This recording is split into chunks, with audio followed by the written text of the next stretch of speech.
All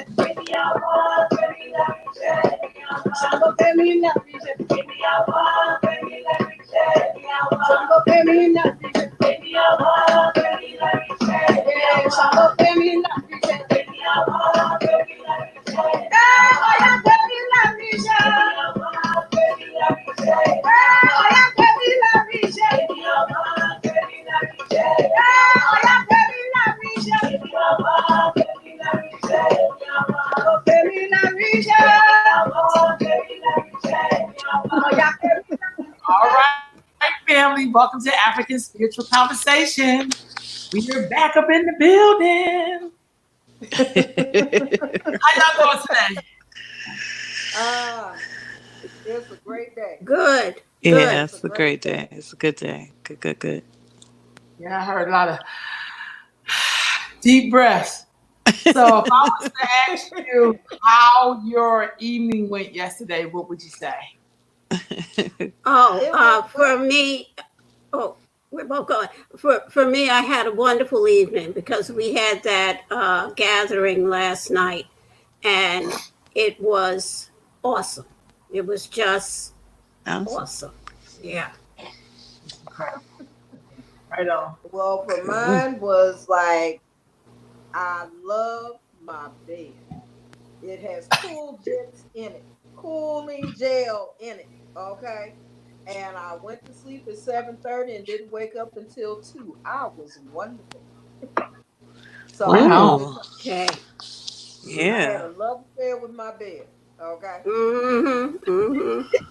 Oh, that's nice. Right on. Oh What yeah. about you? Go ahead. We got the countrywide fireworks over here. I'm by the home Oh, base. That's all night. Cannons going off. Is it getting close to that time? It's getting close to the time, but it's been going on for a few weeks actually. yeah. Yeah, yeah, over here it has been too. And I kept thinking, is there a holiday I done missed or something? No, it's just the people. I don't know. A lot of people are saying they're hearing it all over the country. Mm-hmm. Mm-hmm. Yeah, Mm-hmm. Mm-hmm. yeah. Yeah, Why Because it is may so not. that? I thought it was just my crazy neighbors back here, me you too. know. But it's been going on, Well, they're special. They're special. So just in case they happen to watch Facebook, anything, they're Right. special. I'm not gonna talk about them like that. But It's they can get interesting out their because it face. They started called the right police after. on me one time. Huh? Yeah, yeah. What'd you say? I said they called the police on me one time. They did. Oh. We were having a worship service. Oh. Oh. Yeah. So, Mm. when you're having worship and they had little issues, broad Mhm. daylight, you're not supposed to pray too loud in a foreign language. Mm-mm. Mhm. Yeah. No. I Okay. mean, But uh, that happens so much all over. it does. Um, you hmm know, and we work with it, through it, around it, kick it in. We work, do what we got to do. So, Yeah. mm. So I figured today I have a ton of questions that I think will make good conversation starters. And one of those questions is usually like people who I've known who have gotten readings. Oh, this happened to me too. People immediately when you get a reading say you need to be a priestess. You need to be a priest. And so, is that for everybody? And how No. do you know you're supposed to be that? Like, how do you know if the person's telling you that and it's real, or is it like, okay, I'm gonna need you to do this because I'm gonna be the person that's gonna help initiate you or whatever? How do you know? So I can't imagine that everybody has to be a priest or a priestess. I Mm-mm. can imagine that. No, it's a That's like every difference church full of ministers. between, Like we will never yeah, get nothing. But that's just Mm-hmm. there's a I want to know difference y'all thoughts between on a that. priest. There's a difference Yes. between a priestess or priest and an initiate. Mm. Mm-hmm. Obate in Ifa says that everyone who wants in the dawn of one's waking, everyone should know the Odu of their birth. Well, the only way to know the Odu of your birth is to be initiated. Mm-hmm. However, what that's saying is initiation. And then it also goes further into talking about reinitiation or rededicating your life. However, there's a big difference between that and being a community priest. A community priest, and this is something that people should ask when they're on the mat. When they hear that, they should ask, am I to be a community priest? Am I to serve? What are my duties supposed to be? You can ask those kind of questions of Ifa. You can ask that kind of question of any deity that you're on the mat with. It just Yeah. requires you to ask. But being an initiate means that you will be able to have the ashe or the energy, the energetic energy and power of that Orisha to help you in your career or any of your life endeavors. Mhm. That'll be great. If you can use that energy for that and to help develop you spiritually. Yeah. But being a community priest is a whole different definition.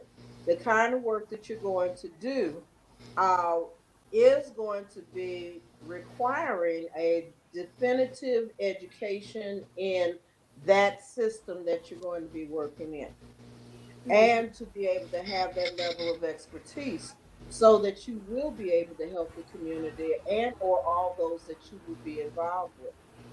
Yeah. Then there are other priests as well, besides communal priests. The other thing is that I think when we go to the mat, especially when you're new to whatever spiritual practice you're dealing with, we look at the person that's facing us on the mat, and we look at that as a human being, Baba so and so, Ia so and so, Ia Nifa so and so. It is not that. That's not who's there. Right. You are speaking to, having a conversation with, being advised by Ifa or whatever deity happens that has come through on that mat for you. It has the person that you see there in human form is only there to relay the words, the messages of the deity that is speaking to you. So it's a mindset that we have to uh, go to the mat to speak to Ifa or to the deity that comes through, not the diviner that happens to be on the other side. Now that's not easy to do because we're human beings and we see another human being across the mat. So, but if you can keep that in mind, it helps to help you to be able to ask those questions. Sometimes we feel embarrassed or less than if we have to ask what we think are silly or whatever. Well, an uninformed question is a question. You need an answer. But we have to realize that we're asking that question of the deity or of Ifa, not of who is speaking to us in human form, not the Baba or whoever happens to be across the mat from us. There's another piece to that too. That as a diviner, that diviner is also not just in touch with the deity that's speaking, or what other deities, multiple deities, may be speaking in the corpus. You're also speaking with that person's own ori, which is a deeper lesson, Mm-hmm. because that's the one that has all of the information about that person's soul, their journey through life, and their DNA, their ancestral footprint. It has all of that, so they're tapping into that information as well. Mm-hmm. So it's not, it could be, you could be doing Erdi Logun with Shango. And in that signature, you're going to have other deities coming through, but you're going to also have that person that's sitting across as Ori, because that's the one that's connecting you to all of the other deities. Mm-hmm. Ashe, Ashe. Okay. Yes, yes. Mm-hmm. Yeah.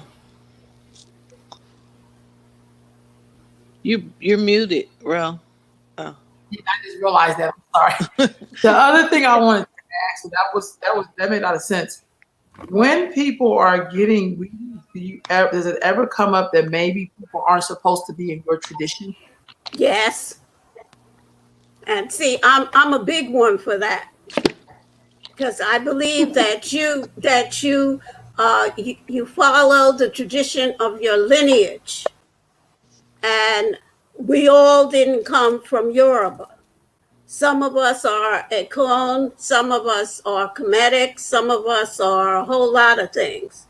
So, and that's where sometimes the human, uh, our human failings come into, or the way we look at things as human beings comes into play when we think that everybody's got to be going our way. I think that's a leftover from Christianity. You always got to, it's either my way or you ain't going to heaven or whatever. But we're all not met. Some of us are supposed to be in Bhutan. And for me, I am eclectic. I'm Ifa, Lakumi first. But I look at Bhutan, and now I am getting very much into Mami Wata, because that's calling me. And there's a reason why it is calling me. I don't think it's my lineage, but if you are on the mat and you're really with a diviner who is straight up, you'll know. You'll know. Remember our conversation with Kwasi. Yeah, I want to just add something to that. Yeah, because what I've experienced is Ifa as a oracle system being very complete, and we have access to it. Not saying that everyone should. I definitely think that everyone is not to be appropriating Yoruba culture. I will say that. I don't, but I also think we have some issues of access and information that we're dealing with.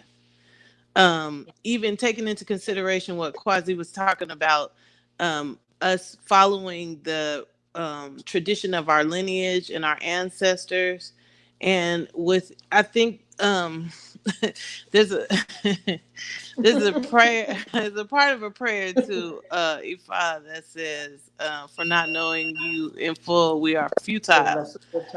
And the reason why I bring that up is not to say that everyone should be involved in Ifa, but I will say it's highly accessible in the Western world, and there's a lot of information about the Isheshe tradition in the Western world, and a lot of other also African traditions. There is information, and it may be less accessible. So I think sometimes people are drawn to Ifa not because it's necessarily their ancestral lineage, but because it's the shortest distance between 2 points, right? So if you can get in front of a diviner that's well trained, that knows their stuff, a lot of times they will give you information about other traditions that you need to research, other places in your ancestral lineage that you can, and that we're talking about well trained diviners. We're not talking about false flaggers and posers. So because, and things like tarot cards and all these different ways of divination that may be a part of your own bloodline, that doesn't necessarily apply to other people. And I think because of the way that the oracle is set up to respond to your ori and your own personal destiny, that you can get a lot of information that you might not get other places. And I say that because information, the access to information being the way it is with some of the other African traditions, the diviners may not have the completeness that you need to get the full picture of what it is that you should be doing spiritually with yourself. So the um, directive to initiate may just be to give you access to the oracle. Mhm. And Yeah. then from there you can go. At least I've seen that, I've experienced that, and I've seen that happen to other people. So it's kind of one of those things where it's yes and no. Yes, people are often directed to research, understand, and involve themselves in other areas because that's in their ancestral lineage. And then sometimes they're also directed to get initiated to Ifa or a particular Orisha because that's the shortest distance between 2 points for their Mhm. ancestors to take them where they need to go. Hmm. Hmm. You know, you also have something else to consider: history. Mm, You have an mm, intersection with Ifa. Ifa is over 12,000 years old. So it predates many other traditions, including North African traditions as well as others. Okay. So with it having that aging, it behooves us to look at the historical documents of travel of Ifa and its the direction that the people went that took it from one place to another. Yeah, Ifa has been introduced into other countries. It was a woman that introduced Ifa into the Benin system. It's a woman that had also brought Ifa to Oyo. So it's important for us to look at linguistics as well as history to see the route of travel of where Ifa and other systems intersect. Because those are, if you're looking at Budan, Budan also has a strong relationship to Ifa because it's practiced with Ifa, coinciding with it in Ghana and other in Togo. So we have to look at that intersection of the dynamic of that as it goes, and look at the history. Of course, Ifa pretty much does this. Um, it will accept any and everybody. Okay. Um, because any and everybody, if we start to look at historically and biologically, all human beings came from one source, one exactly. African source. So we have to look at the African woman who all human beings came from and understand that everyone has something of that in them, something of that ancestry in them. And we have to also look at that travel route again of where the different religious arms. Lukumi is an arm of Ifa. Candomblé is an arm of Ifa because this is the way that the transatlantic slave trade went. So we have to look at that as well. The Akan system has a strong relationship with Ifa as well. They all have a connection between all of them. So it's something to take into consideration too. And it is the shortest distance between. Sometimes you have to come into that in order to get to where you're supposed to be. Okay. Mommy Watts is another system that uses Ifa in its practice as well. So it's trying to find out all the different pieces to that. Yeah. Okay. We have complicated mapping back of our lineage to do. Mm-hmm. Like it's for us um who were descended from the people, the Africans that were in the transatlantic slave trade. It's very important for us to, I can't speak to anyone else's experience, but I can say that for us it's very important for us to be focused on who we are, like our personal divinity, and Mm-hmm. understand that that's paramount to any religion. So to, you know what I mean, like we Mm-hmm. have to be um focused on our spiritual development in a way that I feel is kind of, it's very particular. I'll say, I don't want to say that it's unique because there are other people who've had experiences, but I'm focused on ours.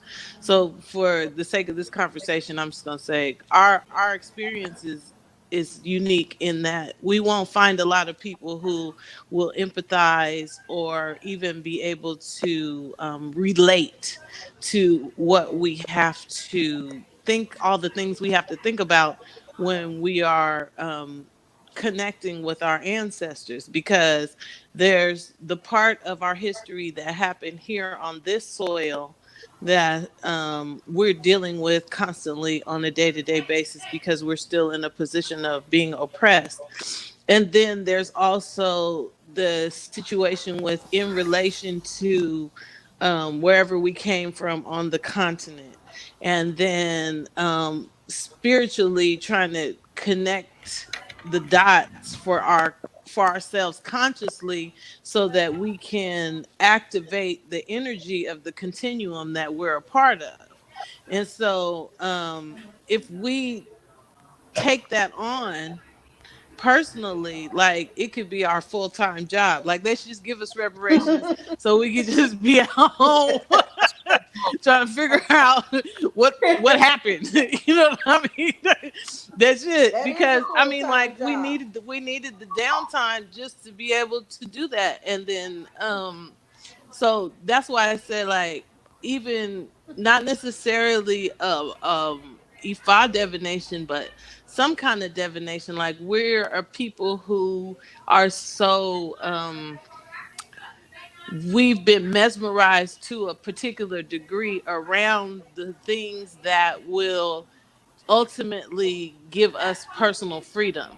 Like, Mm-hmm. so, you know, we were taught Christianity in a way that even isolated us from Mainstream. their spiritual mysticism. Christianity Mm-hmm. has a spiritual mysticism that involves divination. Right. Like all the people of the Right. It world does. use divination. Yeah. Right. And so That's true.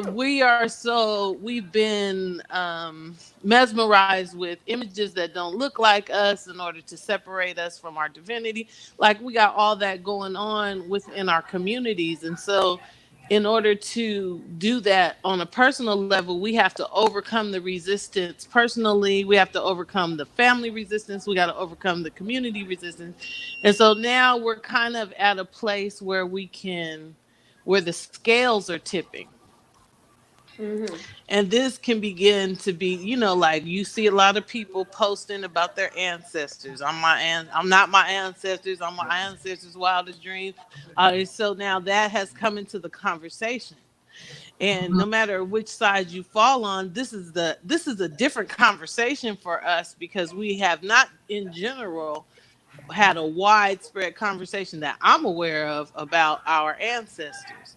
And so if we say we take that momentum and begin to build it into recognizing the divinity of our ancestors, recognizing spiritual makeup, like then we can see ourselves in that and begin to take back the layers.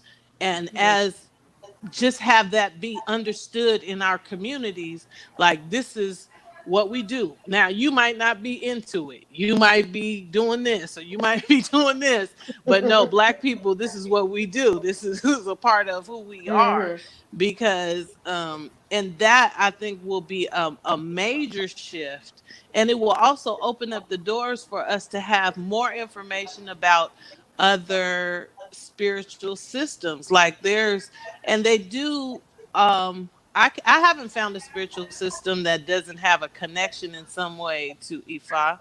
But I mean, there are diviners in South Africa. There's diviners in the Congo. There Mm-hmm. people use all kind of stuff: bones, shells, rocks, palm Mm-hmm. nuts, cow Right. shells, coconuts, all the pennies, chains. We use everything to divine, and that should give us an indication that the information is not coming from the tool, Mm-hmm. Mhm, you know. mhm, And mhm. so once we recognize who we are and the part that we play in the process, I think that will eliminate some of the separation. Eliminate some of the separations. Yeah. So when you become a priest or a priestess or Babala, whatever, how do you know what your job is? Like, should you have an elay? Should you not have an elay? Should you take care of your own Training. house? It's Like, it's how do you find that out? it's about training, and actually, again, that's something that if you have a good teacher or a good diviner, and you want to know those things, okay, and in your training, you should be asking those type of questions too, even before your initial uh, initiation. You One of the things I can't talk about other people's places, but I can talk about mine. What we do is that we it's a step-by-step process. You just can't come up and say, "Ooh, I want to be initiated. Ooh, I'm going to be a priest. Ooh, I'm going to be this." Okay, that's cute.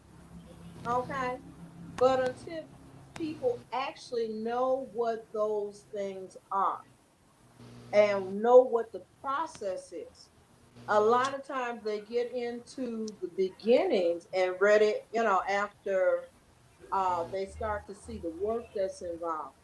You know, memorization of verses, knowing a way, knowing songs, knowing different types of medicines, incantations, basic, we call it consonant skills, but basically you don't even get to those things until much, much, much, much later. Um, Being into that work part, this is grunt work. It really is. It's grunt work.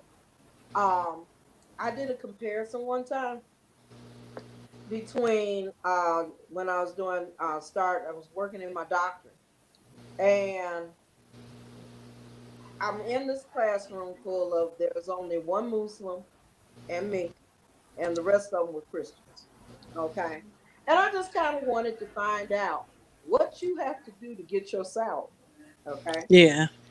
and they were talking about the group sessions that they had to do one day a week.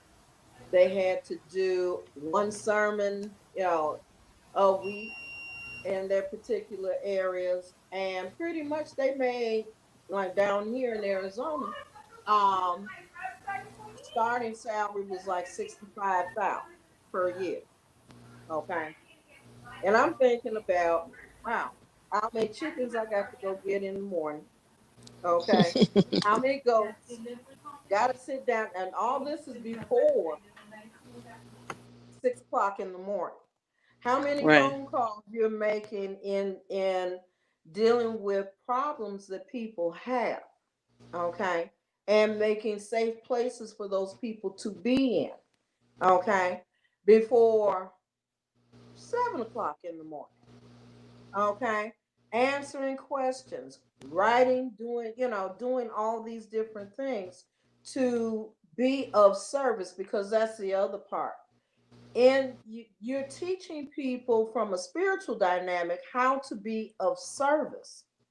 Okay, because being a priest means you are going to be of service to the community itself, the community of people that are of your particular sect, and that you are going to lead them, guide them, help them, and it's not just them. Sometimes it ends up being their children or their parents. Okay. You're being of service to the deities that you have been initiated to provide people with solace. I do funerals, I do weddings, I do hospital visits, I go to the jails. I have been at court hearings for people to stand up for them and or talk to counselors. I've had to go into hospitals and deal with people's problems. That's a lot. Yeah. And you not, and sometimes you will have people cuss you out because they don't want to leave a donation. Okay. Mm-hmm. You have to deal with people's bad character. A lot of different things take place. And you still do the job because of what? You're of service. You're being of service. You're Yeah. teaching. Okay. When you have something to teach. And you are also being a student because you must always be a perpetual student in this. You are never ever going to know enough about the divinity. You're never going to know enough about Orisha. You're never going to know enough about Olodumare. There's something new every day. That's true. And, you learn that. But it is about service. So when people come in to want to do I'm going to be a priest, because they see the romanticized visions of TV personalities, you know, yeah, whether it be Yolanda, uh, Miss Vazant, okay, or whatever. There was TV personalities on Universal TV, Spanish Babalaos and stuff. Looks bigger than life, but they don't see the other work, the grunt Yeah. work, the heart wrenching work when you have to go to someone and tell, knowing that you're getting ready to take them over to the other side because they're not going to make it. Okay. When you have to go to a funeral home and have to wash a body, Mm-hmm. okay, and herbs and things so that that person will be able to make it across, and you're doing the proper ceremonies in order to help them across the other side. So these are the works that you have to do. It's a being of service. And there is no price. There is no price on that. There is no salary Yeah. on that. You have to have love. You have to love this in order for you to do this. Yeah. Okay. That's real. That's real. Right. So with that being said, how LaDonna had a question about how to find these uh Adept adept diviners. diviners. Yeah. Thank you. I'm trying to get to the question itself. Sorry. You would have. You To would have. direct us to the exact path that you're looking for. Sorry about that, to find it. That's all right. You have, there's directories with, with priests in it. Okay. Um, so you're gonna find some priests. Finding a depth is a different kind of connotation. You're talking because there's someone that you actually have to seek. You really got to seek a depth when we're using that term. Okay. Someone who is so skilled in this that they know the secrets of the verses, the esheks. They know the secrets and can extrapolate the medicines out. Mm-hmm. They hear, they're empathic. Okay. Um, Many of them are clairvoyant, but they don't utilize or rely on their clairvoyancy, nor do they rely on medicines. They rely on the relationship that they have developed with that deity. And you will have to seek them. And when it's time for you to find them, they will be there. That's right. Now, I found that out for myself. Okay.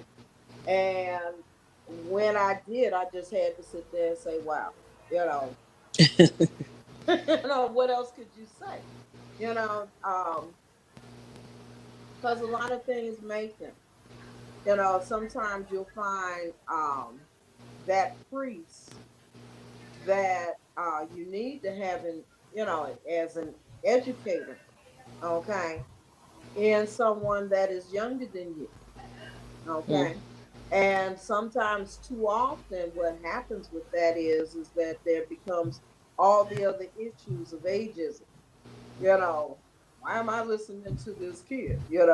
And you know what that, you have those kind of problems and stuff because these are some of the things, the spiritual dynamics of problems that you got to work out in yourself. That's Mm. what happens too. Okay. Mhm. It's learning different avenues of how do you find this one? They will appear. You can actually go. I had a priest um, back in it was 1988 who told me literally, I asked him a question. It was Al Cameroon. I asked him a question about a particular petition that he had, and I'll never forget. He looked at me, snapped me up, and said, "What am I here for? To teach IFA 101?" And I said, "Yeah, I thought so." And so, so something told me, get up off your feet, okay, get up off your butt and walk because he's not Mhm. the one.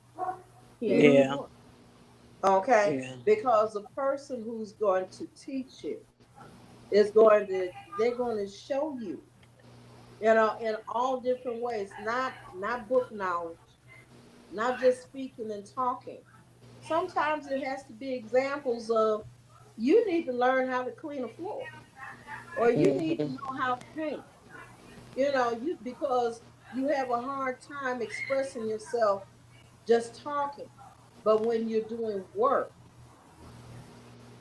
words flow better. And that adept sees that in you. Mhm. Or is talking to your ancestors who are walking with you to know more about you than you know about yourself. Mhm. Okay. Yeah, when you're ready for uh, the adept to come forward, usually that comes to you um, in many different ways. It could be word of mouth. It could be just being at a bembe and striking up conversation. It could come in many forms. So there's for me, I pretty much stay away from directories. I, I use the babas and the ears that I know um, to divine for me, the ones that I know can divine for me. But if there's something that specific that I need, I can go to I won't call any names, but I can go to certain babas or eos and ask them, like I would go to Yeye and I would say, who can help me with this? Who would you recommend? Now, or I can go to Yeye and say, I need some help with this. Can you help me through? And if it's her area of expertise, she will. If it's not, she will Refer you out. recommend Yeah. someone or Yeah. whatever. So, but I do understand that if you're new to this, that is that's not helping you much because you don't know who's who yet. Yeah. But you have to avail yourself of being in the space with those devotees who are doing ritual that you can be a part of, or having a bembe, or just in the park playing their drums and dancing and singing. And if it's in your heart that you need uh, a divination for whatever reason, it'll come to you. It'll come to you because spirit is never going to leave you hanging. It just doesn't do that. It brings to you what it is.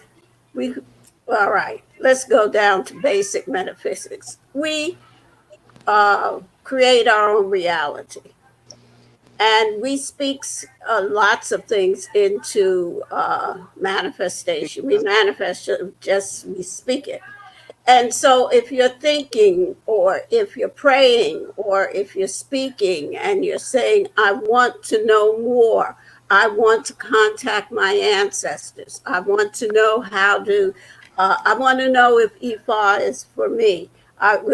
All of these things, as long as you're true and pure of heart, it will come through to you.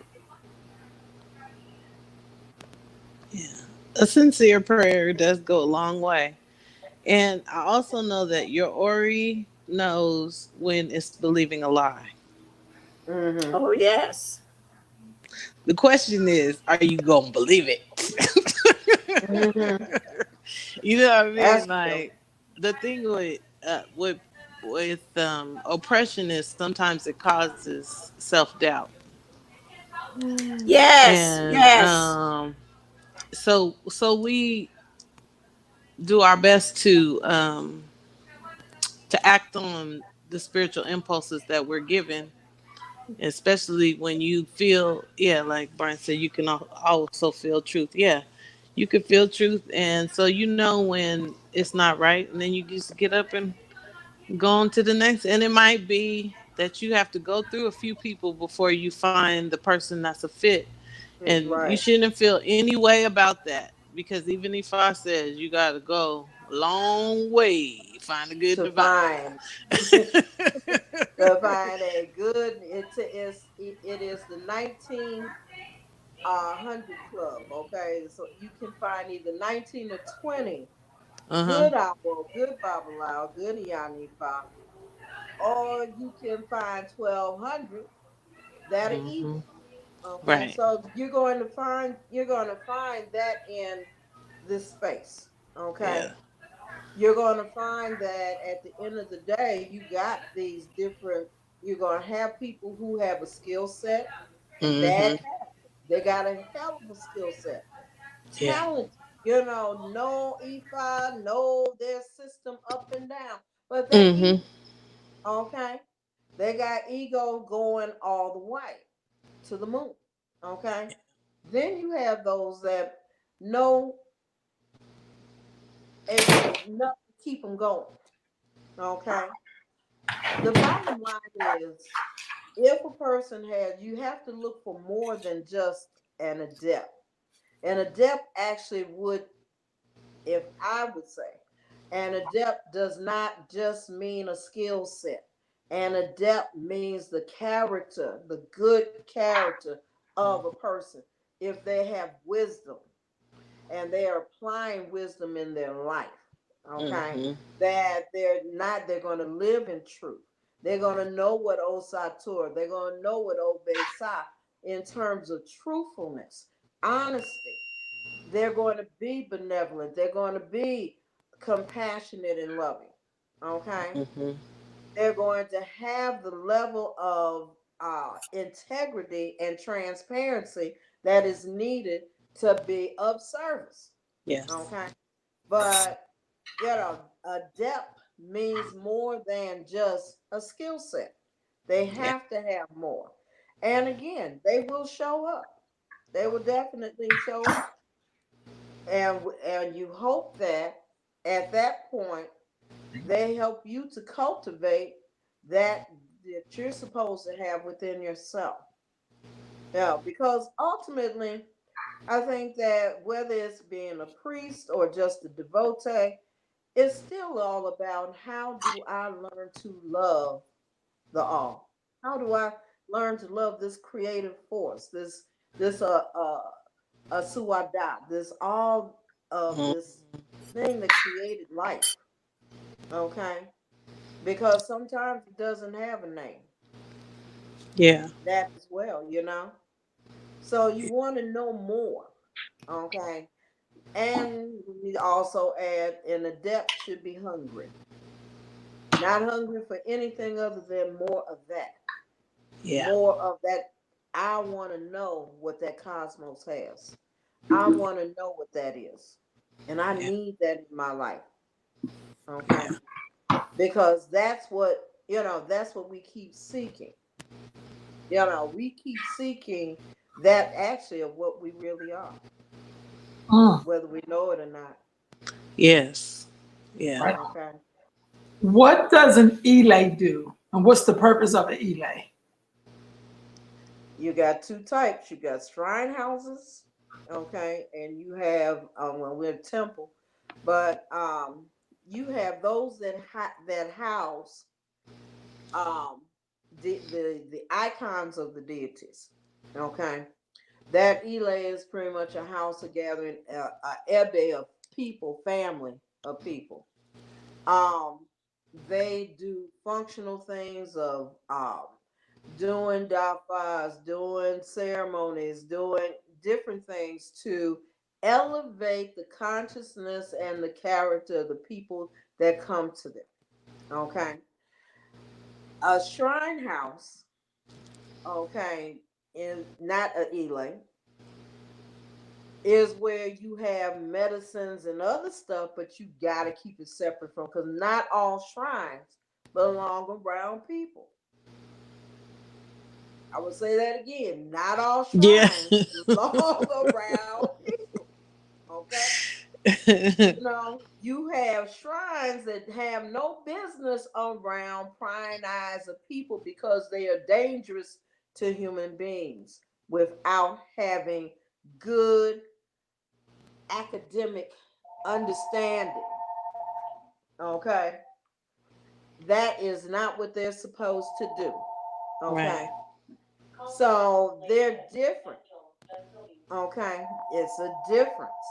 So temples usually are a little bit larger or more organized. Okay. So there's things of, temples have a different function. Um, they also are a temple really should be communal. Okay.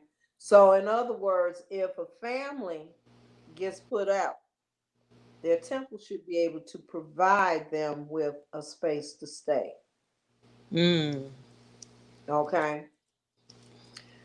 So, that's a whole different process. Okay. So, because a lot of elay or elaitis people, okay, or people that run elays are running them from their homes, okay, and they really need to have a separate space if they're going to run an elay properly, Yeah. okay. Um, Temples should also be able to provide community resources. Okay. Not only just if somebody gets put out their house, their members should be able to come there.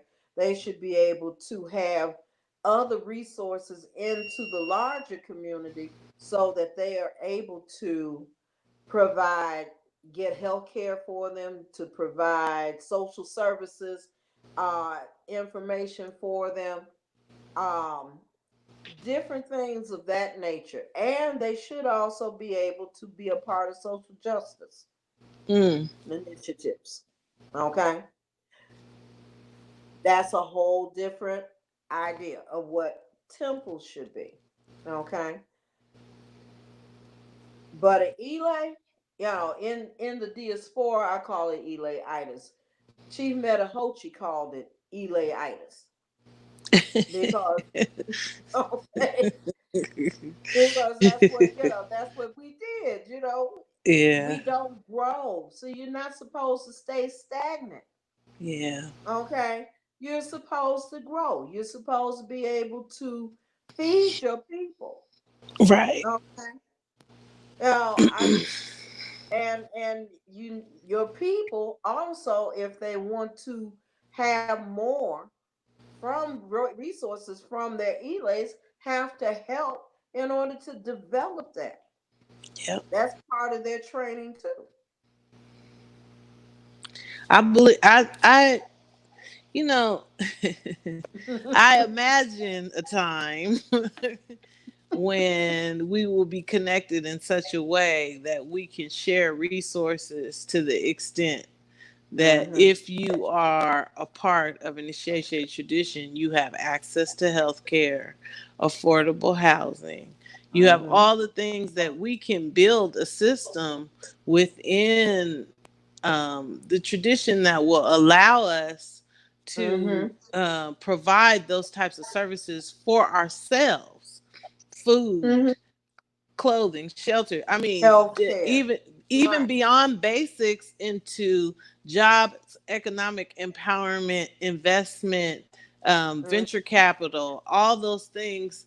And I can see even from where I sit, which I have a limited view because I'm not in any global organizations, Mm-hmm. and I don't know that many priests, but the ones that I know, even with just what they are capable of, I know that it's possible for us to do that for ourselves. There are people positioned in such a way that Mm-hmm. even out we could do it for more than ourselves, just the people in the tradition. We could do it for Black people in general. It's General. possible for us to connect in a way that will allow us to create our own for our own.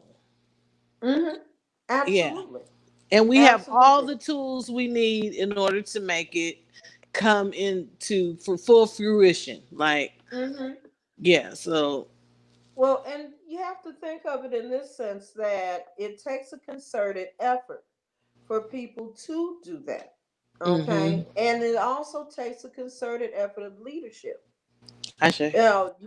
You have to be able to, as a leader, say to your people, look, this is what we need to do now, and give them a plan. Give your elay a plan of how they're going to do that.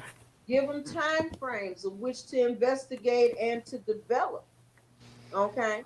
If you're Mhm. telling people that you want them to create a food bank, okay, then you have to give them a plan on how that's going to actually come into fruition. Right. Okay. If you're saying that we need to do our own magnet school, then we have to have educators in our elays, in our temples, that are willing to do that work, Mhm. do that investigation, put up the money and the resources. We Yeah, went so that to people our, make yeah, comparable wages for the work that they do, right, and that it's sustainable, create sustainable funding for things. And right. we are um, we're full up on academics. Like we Mhm. Oh God, Yeah, yeah. we are the best our educated brain people I trust know. in the tradition right now is awesome. Like Yeah, it is. But so it's we awesome in a way, baby, that you have to also look at what are they doing on an individual basis. They're marvelous, and on paper it looks good. mhm, Okay, but here again, it's about directing your resources, yeah. directing them to develop that. Okay, Mhm. what are we doing? Yes. Because that's all part of what you're supposed to be. It's not just to teach them about the divinities. The divinities need you to also feed your world, clean up Yes. your world. Okay, so we have more than enough people, okay, that are in higher fields of education, that are also initiates, that are Yes. also practicing priests, and Yes. they're good at it. Okay, Mhm. they're very good at it, but they also have to do more in the sense of, look, I got to reach out here and go over here to this mother over here is calling because she needs someone to go up to the jail to find out what's going on with her child. Yes. Why she needs somebody to help her get her son off because he didn't do it. Right. How are we going to find resources? Oh, we have attorneys here. We got a Mhm. couple of attorneys here. Okay. What ask advice. Okay. Yeah. In other words, we're are you can you do this pro bono, or what is it that we need to kick in for you to help do this? Yeah. Okay. So there's things that we have and can do. We just have to stop being afraid to do. Yeah. Another thing in the Ifa Risha community and African traditions, being in fear Mhm. is the major reason why stuff don't get done. Is that right? Is there in Well, fear? for me, um, I think up until this point, our temples, elays, haven't been working with each other. We've been, in many cases, we've been at odds with one another. One of those, a big one, and this might be more in the New York, Jersey, Connecticut, the tri state area, even Philly, is this thing between Lukumi and Ifa. And so we got to put the, I mean, what we're saying here is very good, and it would be wonderful, and it will be wonderful when we do it, because we're going to have to do it. But right now, I see that we're still having those loggerheads, and we've got to let that stuff go Yeah. and come together, because I may not have a lawyer in my ELA and you may have one, but for some reason we don't work with you because of whatever. We can, Political. yeah, Yeah. It's yeah. It's political. political. We, Basically. It's we, Yeah. we've, political. we've got to push that. It's not in our best interest. So Yeah. if it's not in our best interest, let's get rid of it and come to, because what we're saying here really is what our African spiritual traditions are all about. That's really what they're all about: feeding the hungry, clothing the naked, housing the homeless. All of that sort of thing is who we are and what we're supposed to be doing. But we've gotten ourselves bogged. I think it's a remnant of Christianity, actually. But we've I think gotten Well, it's a our remnant of just being whole. yeah, Okay. because It's being, poverty mentality. Christianity That's has the straight up poverty infrastructure. mentality. did you say being poor? No, poverty mentality. It's Yes, poverty yes. mentality. Yeah. Yeah, I think there's a lot of things that feed into it. So Hmm. if, but Well, we're at that point now where almost the dams are breaking, and the water is falling in, and we can go with the flow, or we can stick behind that the dam, and in our own little elays oh yeah. or temples or spots. But yeah, this is a wonderful opportunity for us to go forward and get things done, not just for those of us who happen to go with African spiritual traditions, but for our whole community, because our whole community needs it and our whole community is ready for it. Are we as African spiritualists, are we ready for it? And are we willing to do it? So I kind of just as a baby want to jump in here because I think sometimes when we're looking at things from certain lenses or African spirituality or just Black in general, I think some of the real basic underlying things that affects us where we are globally is something that we can never see. And we know that when I look at people who are saying Ifa or Condombre or, Santini or whatever, sometimes it just feel like there's a lack of respect for the root. It's like somebody using all of your stuff, but don't want to say where they got it from. Mhm. That's one of the biggest divisive things I see with Black people globally. Like, we'll be fighting to be recognized when all of us come out of Africa. And I've been in places where people are practicing those offshoots and act like the Africans, like, well, yeah, we holding this down. It's like, but all of the stuff you have is their stuff because you belong to them. Right. You understand what I'm saying? And I think that's an Absolutely. anti-mama, like there's something going on with you and your mama that you refuse to recognize that you came through her. It's a Absolutely. nuanced challenge because we don't have an infrastructure in this country. There's not a established infrastructure. So when we look at other places, okay, let's just look at Nigeria.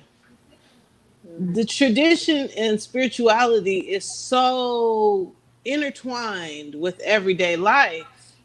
Like the infrastructure, people have a particular role. Now that's changed over time because of colonialism, because of Right. character of leaders, because of it's a number of things that's had it. It's very dynamic, but at the same time, it's still a part of the day-to-day life of Nigerians. They come in contact with something got to do with Isheshe.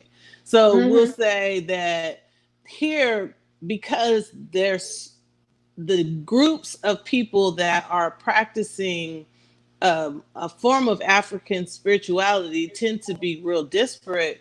We have to find the connective tissue and like harmonize the whole situation. And from what I'm hearing from Ifa this year, like that's going to be the work of women, basically. Yeah, absolutely. And so if we can find a way to hold hands, then everybody's going to do what we do. And so not only do we have the spiritual backing, but it is now said and written that if you're going to get on this train, you're going to fall in line, Right. which is a big deal. Like, I mean, I don't want to overdo it to the extent that it makes it seem like we're alienating people, but at the same time, I don't want to minimize it because it's very important that we understand that the harmonizing is compulsory, and it a lot of our survival depends on this. Like we could talk about this 10 years ago kind of anecdotally, but at this point we're talking about creating infrastructure because we're going to need it. Like we're in a fight, and Yes. lives are at stake. So when we look at it like that, then it becomes a whole different situation. And those individuals who have been basically nursing off the mother's milk of the tradition and then want to turn around and slap Black women in the face, they're going to feel some kind of way, and we don't have to even address it. If I saying I got this, don't worry about that, you just do what you're supposed to be doing. Because at this point, all of the internal racism of African spirituality is going to be exposed. And once it's exposed, then people make a public decision as to where they fall in the lineup. Now, there's a lot of Black people who have been learning African tradition from non-Black people. And they will be faced with a choice. Serious challenge. You see what I'm saying? They're going to have their own set of challenges. They got to deal with that. So they should just be ready. It's going to be a lot of Black people who are in the tradition, and they have alliances that are with non-Black people who feel some kind of way about African tradition. They're going to also be faced with challenges. Like a lot of people operate underground. The light don't hit them. And so those people, as things become more public, more apparent, and moves have to be made, then they may also have a set of challenges. But it's, you know, these are the things that I say, if we about the business, let them sort themselves out. Mm-hmm. You know what I'm saying? Yeah. All the tools are here for you to sort that out. So you just take advantage of the tools and do what you need to do. It's not a situation where we're throwing people to the Mm-hmm. wolves, because if you're involved in the tradition, you have access to the tools. Mm-hmm. You absolutely do. So there's And no you also have excuse. resources. Yep, you have resources. So Mm-hmm. we're creating resources that will give greater service. We're creating infrastructure. We're harmonizing the situation. We're organizing and mobilizing the situation so that the people who are acting on our behalf, we actually can have their back. Mm-hmm. Not just say, I got your back, or your cousin gonna come bail you out, you know, because that's the only Mm-hmm. person in your family that That's really funny. likes you, because everybody else talking about how you be sacrificing chickens. So, you know what I Which mean? that happens to us. You know that happens And to it us. does. It happens to us in our families. You got that one Right. person that's like, I rock with you. I don't care what you doing over there. You know what I Okay. mean? And Yeah. everybody else is at church. So, I mean, it's one of those things where until they at church till something happened. Then And then they want you to go what, yeah. kill one of them chickens for them. Okay. Yeah, I'll tell you what my mom would be saying. Don't tell me what you do. Just handle it. Just Just I don't handle want to. I don't want to. You know. Just don't tell me. Just go on and handle it. And that's my mama, so I'll do whatever she say. But I'm just Right. saying, like. But we But got there's. that. We Mm-hmm. got that. You know, we really do. And what happens to us with that, though, is that now that women have their marching orders, then what they have to do now is lay down their foundation, their groundwork on what's already built. Okay, I say. we've done this, we've been doing this. Mm-hmm. Okay, it's not something we've been doing this in the background, mobilizing and doing stuff and taking care of folks all along. You Yes. can't have anything in this world where women are not the backbone of it. So we already have it. It's just now we have to stop, think, listen, Mm-hmm. and start to look at what are the things that you need to do in your little spot. Mm-hmm. And then, knock down your own barriers because you ain't got time for this. I Yes. don't have time to be mad at somebody because they're not on the same page with me. Look, Yeah. we got to work together. Yeah. It doesn't matter because see, they shoot your child, they shooting mine.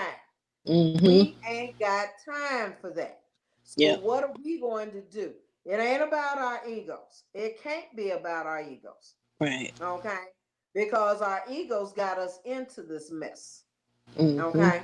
So we have to now sit down and say, okay, I'm going to do this, this, and this. What can you do? And just do it. Okay?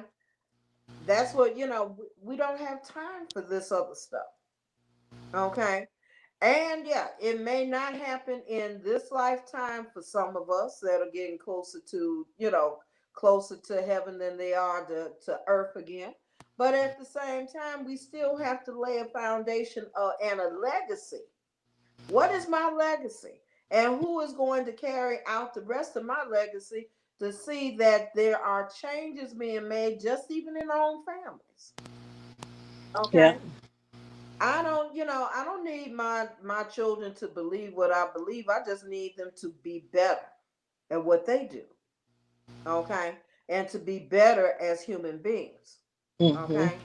And for them to say, because like they're already saying, well, my yay, she's an African something. Well, hey, now next generation. Okay. Let's do a little bit Yeah. better. Okay. Well, Right. she was an Ifa priest. Okay, next generation, Yep. and pass that down. Yep. Pass it down. What is my legacy to you? I'm passing on the legacy of Mary Pullins, Willa Mae Caswell, Fannie B. Turner. I'm carrying on their legacy and what they put in me. Okay. So, and they had something to do with African, each one of them had something to do with African tradition. Mm-hmm. Okay. Each one of them. My grandmother taught me about honoring Africa. Okay. As a child. Because that's Yes. what she wanted to have in me. Yes. Okay. So I have to honor that. So now my grandchildren can say, yay, yay. Now they know that's a Yoruba word for good mother. Mm-hmm. Okay. So it's going to go on and on, but the legacy is there. The blindness and the hypocrisies of the past are being broken down as we speak because women must take their place and not ask for permission. Okay. We don't need nobody's permission. We got it from Olodumare. Okay. So now it's just Yeah, a you matter of did sit it. down and talk. Yes. Yep. It's a great time to be a woman. Well, we're in the part of that's right. So we're in the time of the wrap up. Okay. We're in the time of the wrap up. This is a great conversation, honestly. And I hope all that listen gained some clarity, gained some new information. I know I did. Just different ways of looking at things, or usually when you get information, you normally debrief that with somebody. I just say in our community, we don't do debriefings. Yeah. We should. We should. Stuff happens and we don't say nothing. Yeah. We don't say nothing, but it lives inside of us and it manifests itself. Yeah. And it all could have been avoided if we had just debriefed that moment, or with somebody who could have just gave us more insight than we had before. So I'm very grateful just to be sitting on this conference. I'm sorry y'all was eating breakfast on the side. Hey, that's okay. That's okay. I was actually grubbing. I was like, oh Lord, but that's rude, bro. No. But I'm just so grateful. What are your closing thoughts? Any closing thoughts? All righty. Well, as far as I'm concerned, it's about giving people definition about what our job is as priestesses, as priests, as no matter what system or arm they're from. Giving people a better definition and the fact that they can ask questions. And it's okay to ask questions. That as long as things are done in a respectful manner, that things can get done. Right. That women can put out a call, not just to be Me Too policymakers, but to make real dynamic changes in consciousness, because that's what our priesthood does. It changes the consciousness of humanity. So what are we going to do to help change that consciousness? Yeah, we're here to reinforce and support and evolve the B. You do and have whatever it is that you dream about. My job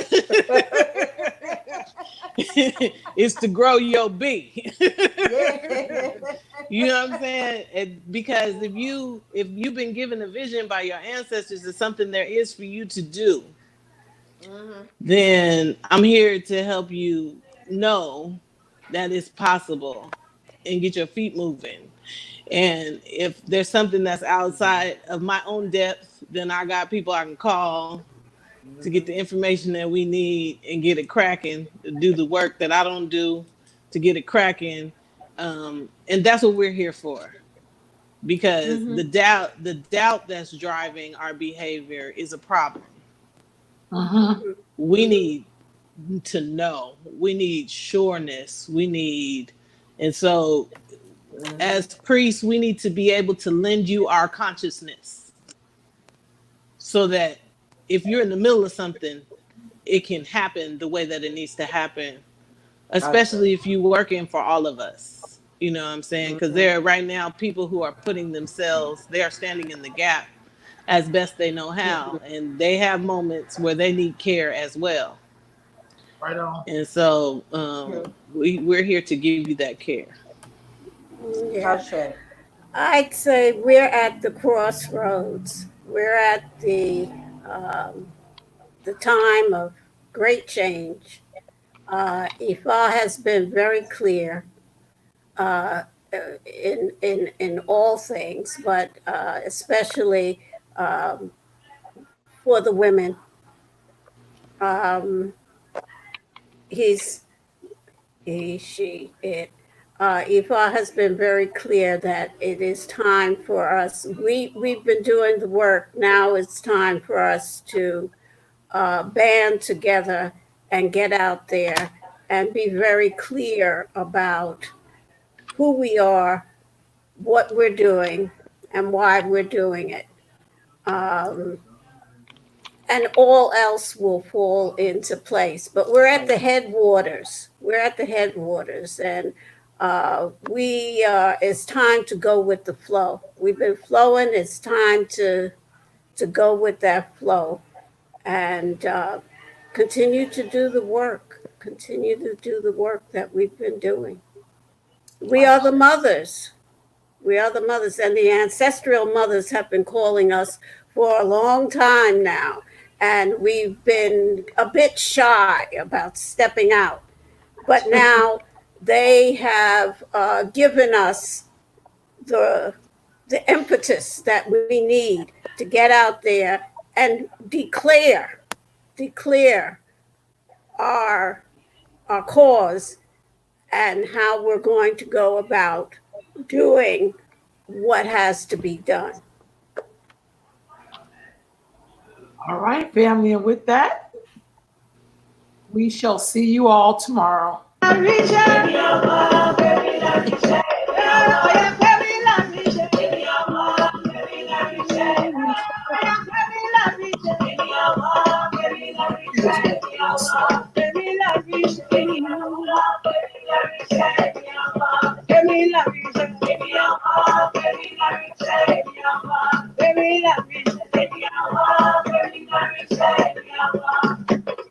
Hostage, huh?